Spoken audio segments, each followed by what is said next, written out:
Well, again, it's very good to see everyone this morning. We have some that are absent, and we certainly hope they will have safe travels. They'll be able to come back and be with us this morning as we are gathered together as the Lord's body. Want to present information that is going to be beneficial first and foremost to us, but then also to any that might be viewing this sermon a little bit later, that they'd be able to find application in it as well. And this is a topic that is one that's not oftentimes considered, because some would view it even maybe being a impossibility, and that is defeating God's purpose. Now we're going to look at Matthew chapter 21, verses 12 through 13, to get a framework of where it is that we're wanting to go in our study this morning. Verse 12 says, "And Jesus went into the temple of God, and cast out all them that sold and bought in the temple, and overthrew the tables of the money changers and the seats of them that sold doves, and said unto them, It is written, My house shall be called the house of prayer, but ye have made it a den of thieves." Now, there is a sense in which no man can defeat the purpose of God.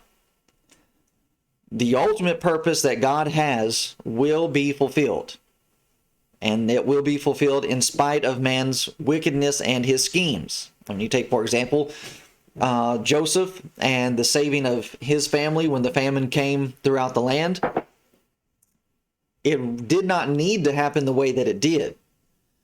God was going to deliver Jacob and his family when the famine came, no matter what course of action was being taken.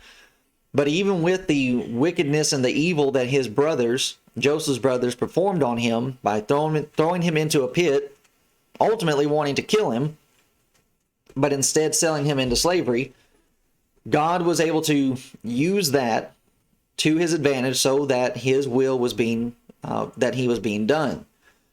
But what we're wanting to consider is that we can, in fact, defeat his purpose as it relates to our enjoyment of blessings that come through his purpose.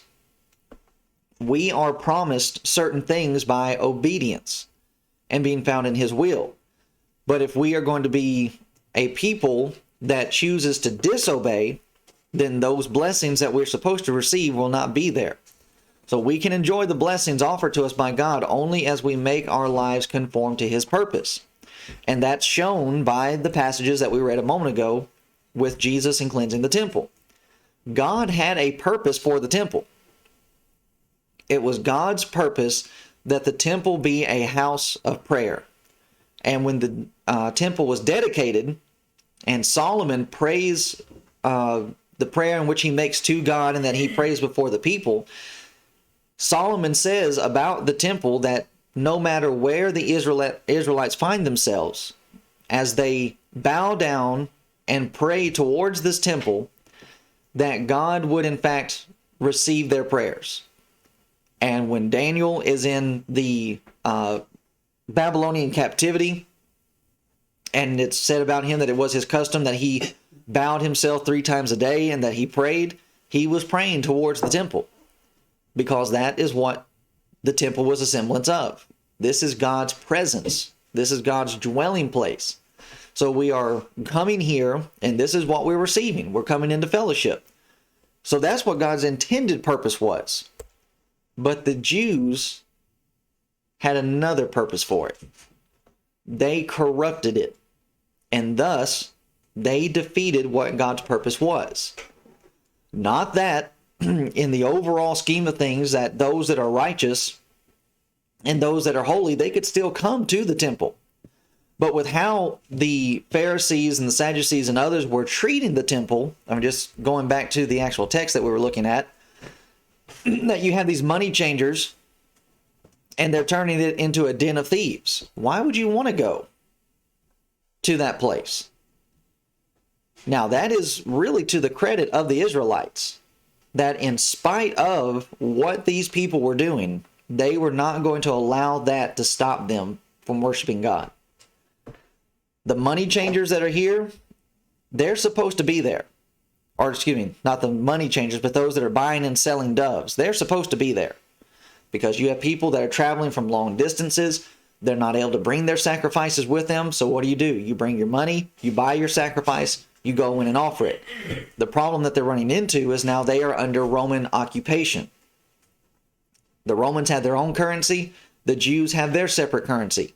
And you're not bringing Roman money into the temple. So you have to exchange it over like we do when we go into a foreign country. Well, guess what? There's an interest that's put on that to use those services. The Israelites were commanded not to charge interest. If your brethren are coming and they need to exchange money, in the Old Testament it was called usury. You do not charge them usury. You do not charge them interest on anything that they're buying or purchasing so as to be able to worship. That's what these individuals are doing. They are seeing an opportunity to where we can make a fast buck. And we will do it in the name of religion. That doesn't make it right. And especially if you have a clear command not to do that very thing. So here's what's going on. Here's what God's intended purpose of it was. You come, you're with me, you pray, you worship, and you receive blessings. But the Jews are corrupting that. And so what about God's purpose? Well, very likely could be that caused a lot of people not to come to the temple. There were plenty of people that kept going, and they are to be commended. And especially in our day and age, when a government mandate is keeping so many brethren away. They need to go back and look at this and consider this. Just put yourself back here in the first century, where you have these Pharisees and Sadducees, and they are pushing you around all the time in religion. But there were still faithful people to the Jewish system that it didn't matter. Let them push me around. I'm still going to worship God. But when we're considering this corruption that's taking place, we also need to remember that Jesus cleansed the temple twice. In John chapter 2, in the beginning of his preaching, you have him cleansing the temple. But then later on here in Matthew chapter 21, 12 through 13, is another time where he cleanses the temple. So at the beginning of his preaching, and now we're coming to the close of his preaching, he's 21 here in Matthew 26, 27, we're going to find him being crucified. So 5, 6 short chapters later, he's going to be put on the cross. And what is he still having to deal with? He is still having to deal with what they are doing to God's system. The Jews used the temple for selfish gain, and that robbing them of spiritual improvement. The very idea that you're coming to the temple, which is a place of sacrifice, is to do away with the very idea of any type of selfishness. Everything that's centered around the temple and coming and worshiping God is centered in sacrifice. But they're not willing to sacrifice. They just see it as another opportunity that they are able to get gain. Now, the application for us is that we may be doing the same thing to the church. Manipulating it and abusing it and misusing it for our own selfish purposes. Trying to turn it into what we think the church ought to be instead of what God's intended purpose of the church is. Now, just a few minor points to where we can make some broader application for ourselves as we think on these things. God purposed for the church to be one. Now, we can see how that in the religious world today, how that purpose is largely being defeated. In John 17, 20 and 21, Jesus praying before being crucified, neither pray I for these alone, but for them also which shall believe on me through their word, that they all may be one, as thou, Father, art in me, and I in thee, that they also may be one in us, that the world may believe that thou hast sent me. What is the purpose of this unity? It is so that the world can even believe that what Jesus did was true. So the world around us, they praise all of this division, but they are not realizing that division defeats the purpose that God had. The way that people are able to believe that God actually sent him was by unity, not by division. So what we're needing to impress upon people's minds is that nothing is going to be accomplished for God while this division continues. Though it may seem harmful, it may seem harsh to condemn so many people, it's the truth of the matter. They are defeating God's purpose. And even us inside of the Lord's body, if we start dividing up, as so many brethren have, we have those that say, well, no Sunday school, no Bible classes. And then the other side that says, or more of them that say just the, one cup and one loaf of bread, and we're all supposed to take that. All of these different things that ends up producing division inside of the Lord's church, it defeats the purpose. To where ultimately it would be better for us, or those that would be involved in creating those type of divisions, to not even be involved in religion. I mean, you just think about what the Pharisees, the money changers, were doing to the temple. It'd be better for them if they just stayed home. You might as well not even claim to be religious if this is the kind of practice that you're doing. The purpose that God has for the church, and even for the temple for that matter, was to draw all people to him. It was a source of unity. All to be one. As thou, Father, art in me, and I in thee, that they also may be one in us. People will look at that and say, well, what's the big deal? Why is it so important for us to be one, as Paul would say in 1 Corinthians chapter 1, verse 10, for us to think the same way, to judge the same way, to speak the same way? That proves, the purpose in that is that it proves that Jesus was who he said he was.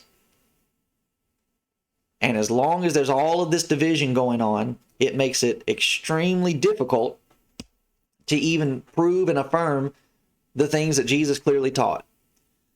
So it is obvious, the division in the sectarian realm, in the denominational realm. We see it all around us. Even within the Baptist, you have, there's over 200 different types of Baptists. That doesn't help anybody. And what is at the heart of all of that division? They are using the church for personal gain. Well, here's how I think it ought to be done. Here's how I think the church ought to operate. Here's what I think the purpose of the church is. I didn't realize that you were in such a place of authority to where you got to determine what the purpose of the church is. How about we just follow what God's purpose is, and we'd all be doing the same thing.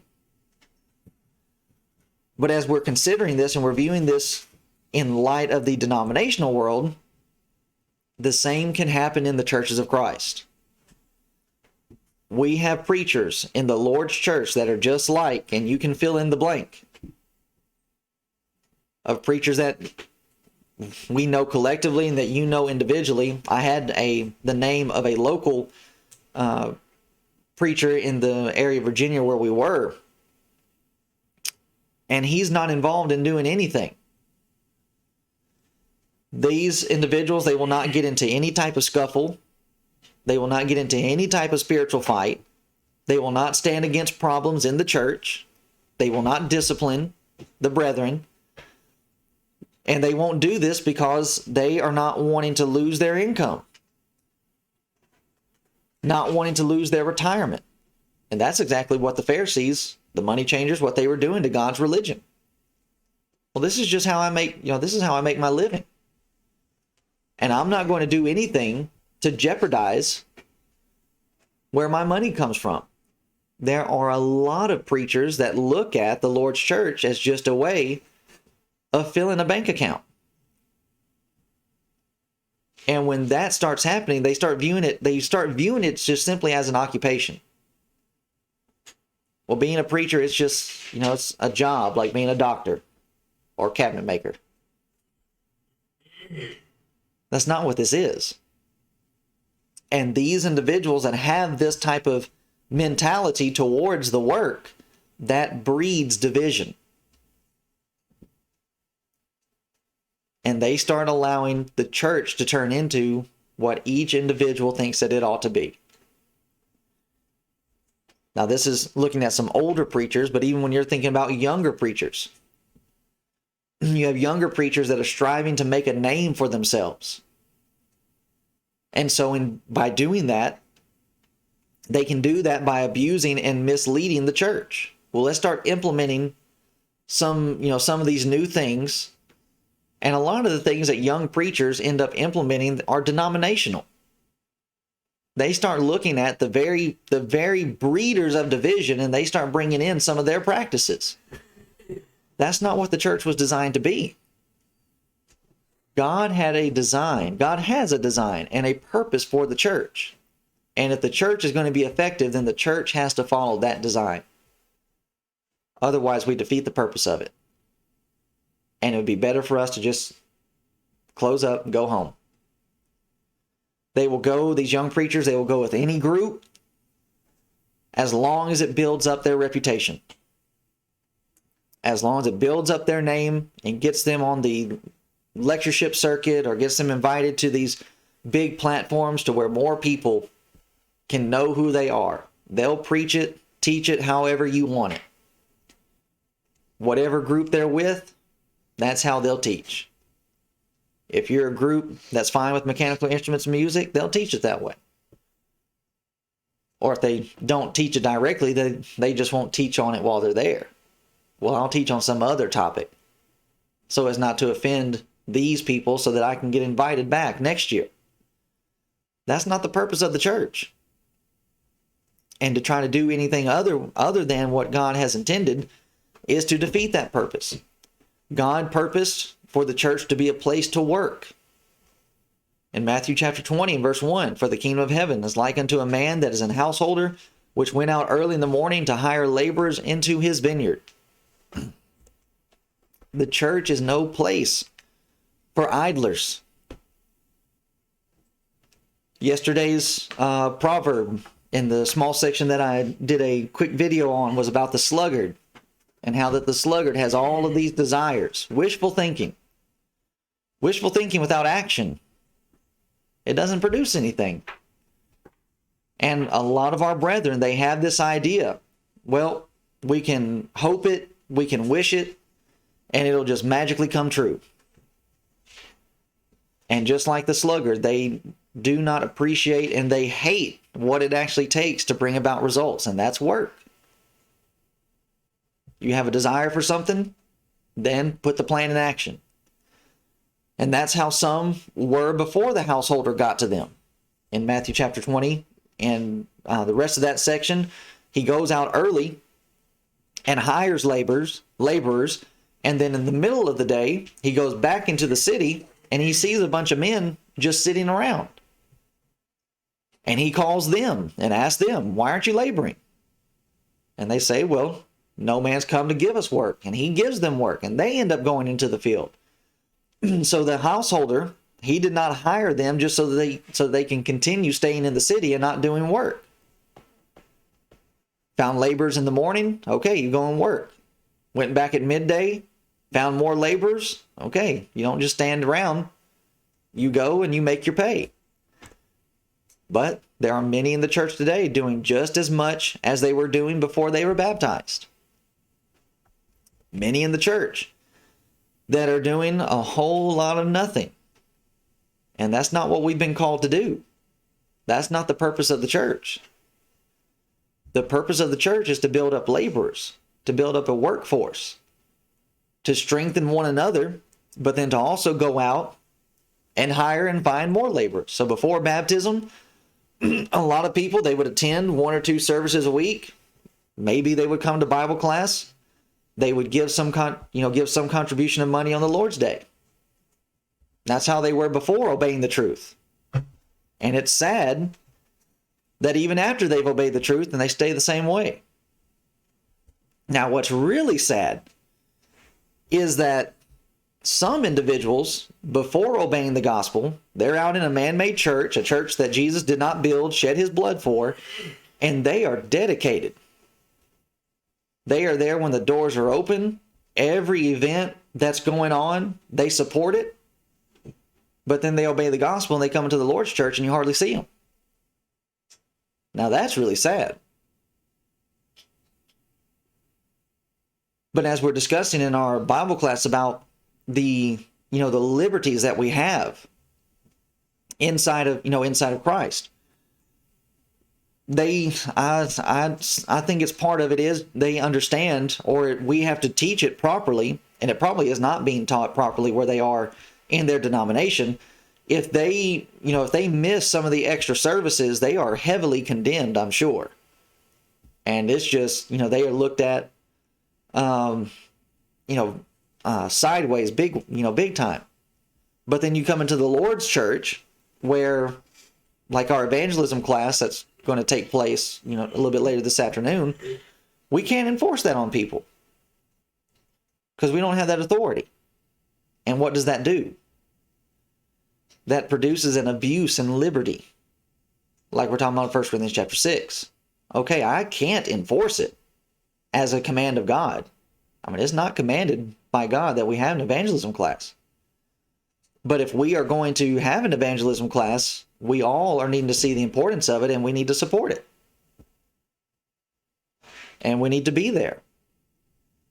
And it's a shame that when individuals obey the gospel coming out of the heavy-handedness, like Jesus would talk about in Matthew chapter 23, where the Pharisees, they love to sit at Moses' seat and they bind heavy burdens on people that they would not lift with one of their tiny fingers.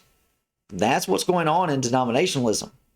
They make all kinds of rules and regulations and laws, and man, if you break them, it is a heavy toll that has to be paid. And then we come into the Lord's church, and now we've got all of this freedom, and nobody's really being heavy-handed with us. And that ends up being abused. We need to respect our liberties that we have, appreciate our liberties, and use them for edification and not for selfishness.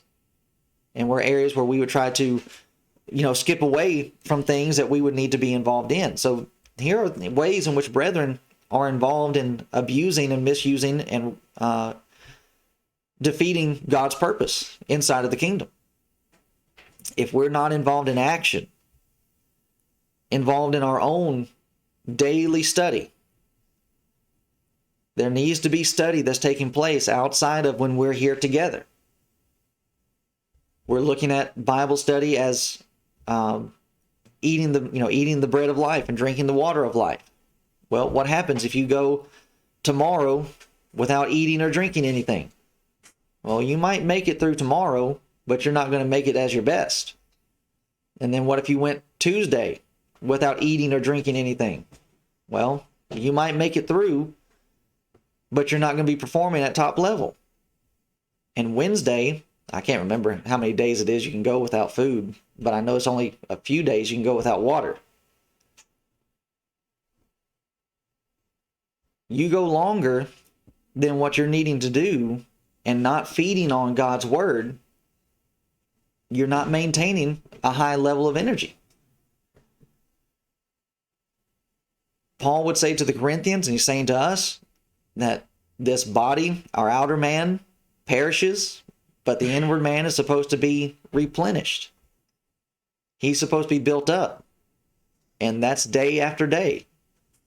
That takes work. That takes action. So that we can be involved in these type of efforts. 1 Corinthians chapter 15, verse 58. Therefore, my beloved brethren, be steadfast, unmovable, always abounding in the work of the Lord, for as much as you know that your labor is not in vain in the Lord. We are called laborers. Paul has already said in 1 Corinthians chapter 3 and 1 Corinthians chapter 4 that we are all laborers together. And it is a shame that throughout our brotherhood, to a large degree, our brethren have bought into the pastor system. They pay a man to come and do all the teaching. They pay a man to do all the preaching. And they expect that same man to do all of the evangelism. to do all of the work. That's not what we have being shown here.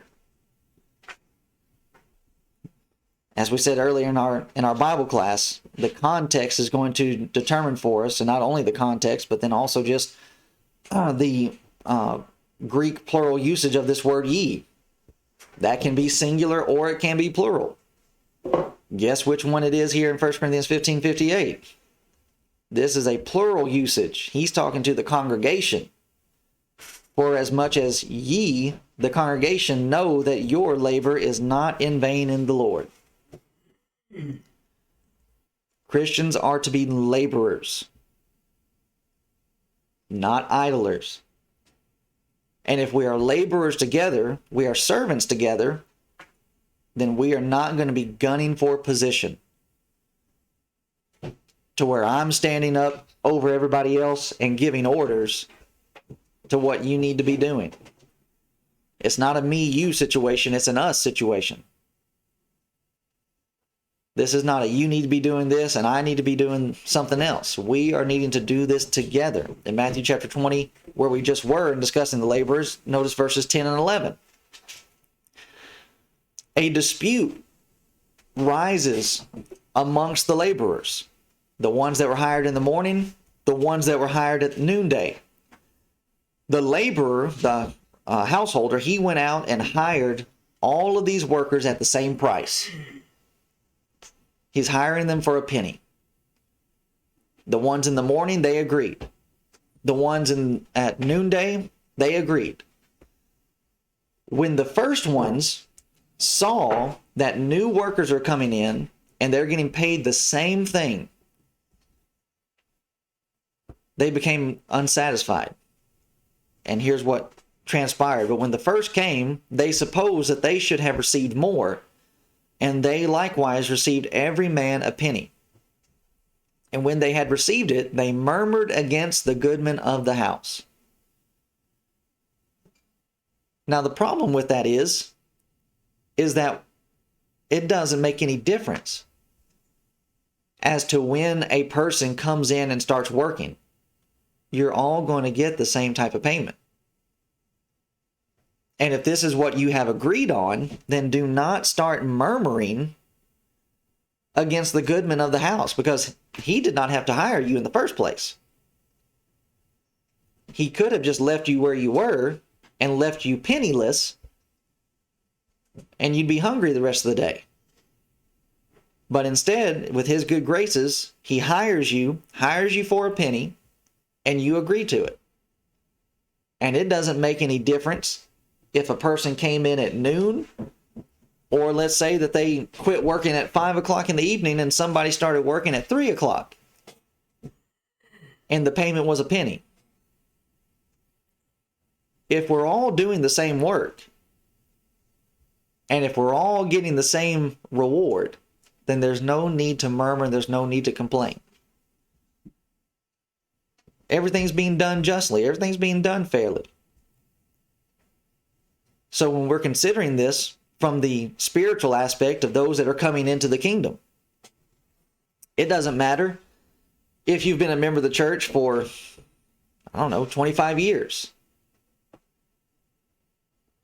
The one that's been a member of the church for 25 years and the one that's been a member of the church for 5 months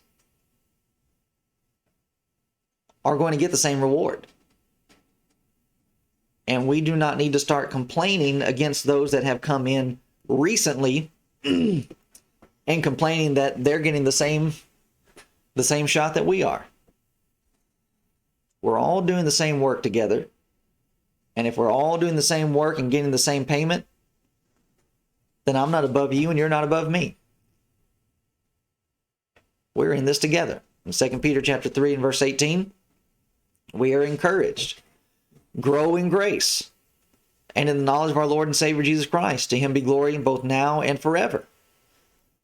Idlers, lazy people, they do not grow. But people that are working, people that are active, they grow. It's just a necessary part of it. Because the more that you begin to do, the more you need to know.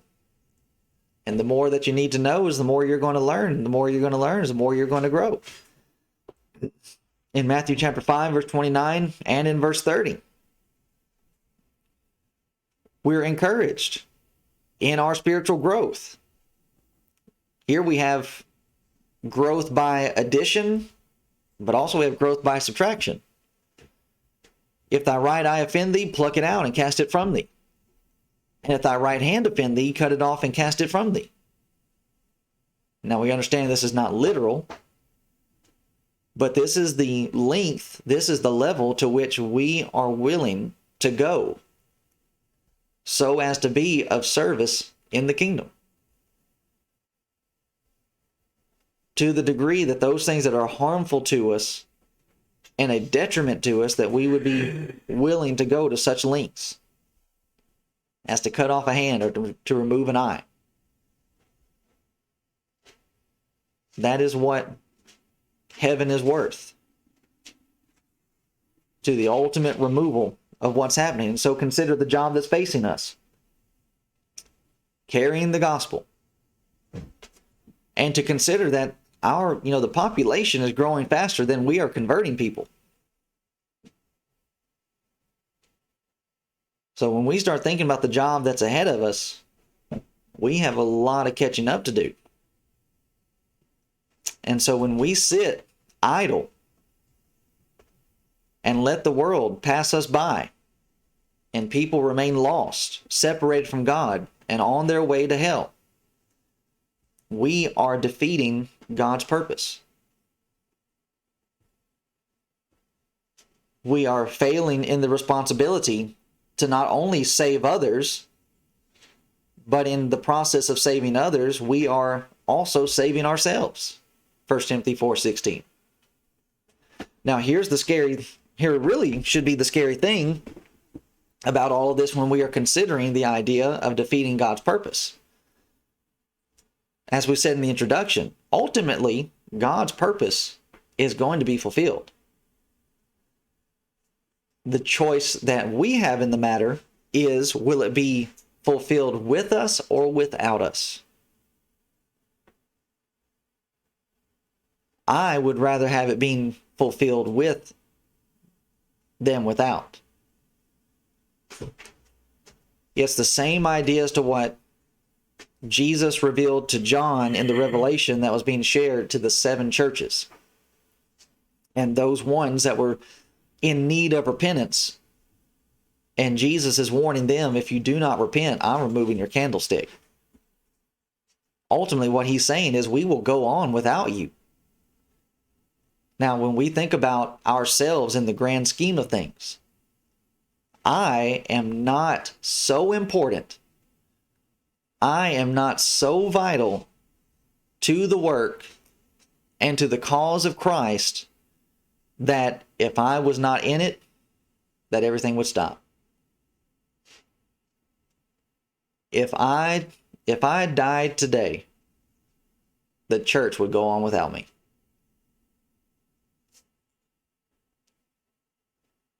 And that is a humbling thing to remember, and that we need to be considerate of in the grand scheme of where we stand in the work.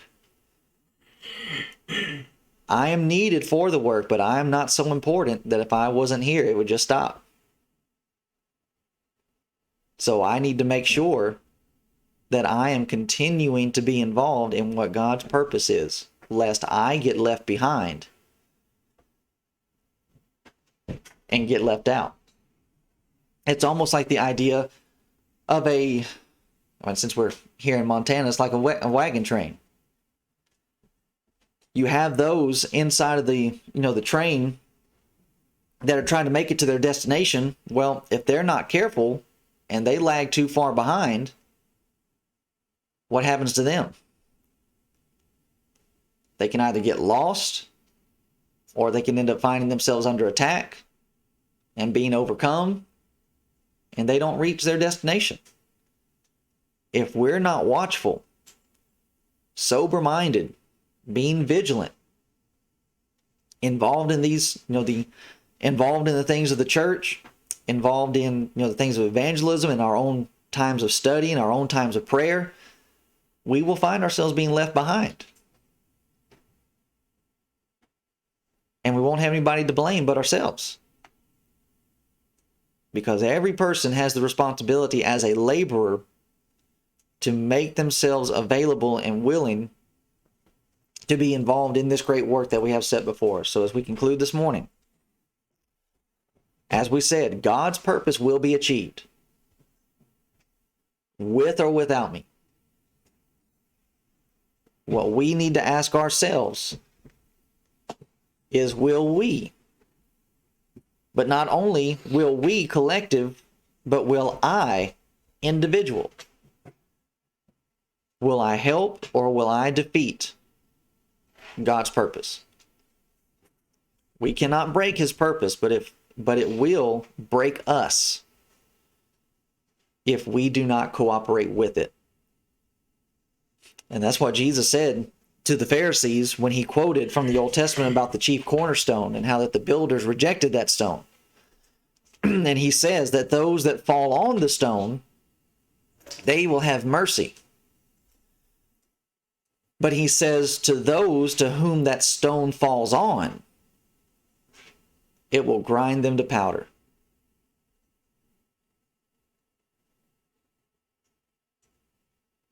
In obeying the gospel, we took on a great responsibility. In many of the songs that we sing, I'm wanting to be a worker. Well, all right, let's put that to the test. Let's just see how much work is really wanting to be done. How much work that we can do, and dedicating ourselves to it. Because if we won't, then the work will go on without us. And as we see it starting to go on without us, if we just throw in the towel and we don't put forth any effort to try to catch up, then before too long, the work will be out of sight. We're not in the business of leaving anybody behind. But if we're looking at this from an individual perspective, I have my own work that I need to do. And I can't do my work and your work too. We'll try to lead people along as long as we can. But if there's not that individual responsibility and realization that, okay, I need to be pulling my weight, then you become dead weight. And even Jesus said that he's the he's the vine and we are the branches. And what about branches that do not produce fruit?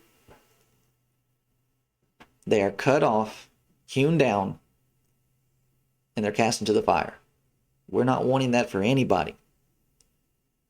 And we realize life is hard, life is difficult, and life has its distractions. But in the face of all of these distractions and all these hurdles that we have to overcome, to focus on the things of the kingdom, to seek first the kingdom and his righteousness, and all things will be granted unto us. So let us be mindful of God's purpose, God's will, and what it is that he's wanting to be achieved. And this morning, if there's anyone that feels as though you have not been focused on the affairs of the kingdom as you should be, well, it's the start of a new week. Let us take stock and let's examine. How did I do last week? Did I give enough time to study, but I didn't really give enough time to prayer? Well, pray more this week. Well, last week I didn't really give a whole lot of time to study. Well, it's a new week. Give more time to study. Try to find something to listen to, something to read, something to watch. There's all kinds of information out there with the blessings that we have with technology. So let's use that blessing for the furtherance of spiritual things, not just on the consumption of our own desires and things of entertainment and recreation. But let's be involved in things that will help us in furtherance of the gospel and to be able to do God's work more effectively. So let's sing now the Song of Invitation.